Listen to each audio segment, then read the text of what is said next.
Hello welcome to Parvati's happy kitchen. హ్యాపీగా ఉంటే హెల్దీగా ఉంటాం, హెల్దీగా ఉంటే హ్యాపీగా ఉంటాం. ఈరోజు మన హ్యాపీ కిచెన్లో తోటకూర సిరికూరతో పెసరపప్పు ఫ్రై చేద్దామా? చెల్లో మరి దీనికోసం 5-6 కట్టలు ఆకుకూర తీసుకొని శుభ్రం చేసుకొని తర్వాత సన్నగా తరిగి సాల్ట్ వాటర్లో కడిగి పెట్టుకోవాలి, డ్రైన్ చేసి పెట్టుకోవాలి. ఇక్కడ చూపించిన ఇంగ్రీడియంట్స్ అన్నీ రెడీగా పెట్టుకుందాం. ఇప్పుడు ప్యాన్లో 2 స్పూన్ల ఆయిల్ వేడెక్కిన తర్వాత పోపు దినుసులన్నీ వేసుకోవాలి.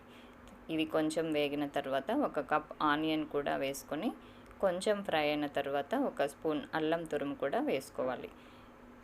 ఇప్పుడు ఇవి కొంచెం వేగిన తర్వాత సాల్ట్ వాటర్లో కడిగి పెట్టుకున్న 1 కప్ ఆకుకూర కూడా వేసుకుందాం. తర్వాత 10 నిమిషాలు నానబెట్టి ఉంచుకున్న పెసరపప్పు కూడా వేసుకోవాలి. ఇప్పుడు 1/2 స్పూన్ పసుపు, తగినంత ఉప్పు వేసుకొని బాగా కలయి పెట్టుకొని ఒక మూత పెట్టుకోవాలి. 5-6 నిమిషాలు ఉడికిన తర్వాత అదే వాటర్తో ఉడికిపోతుంది.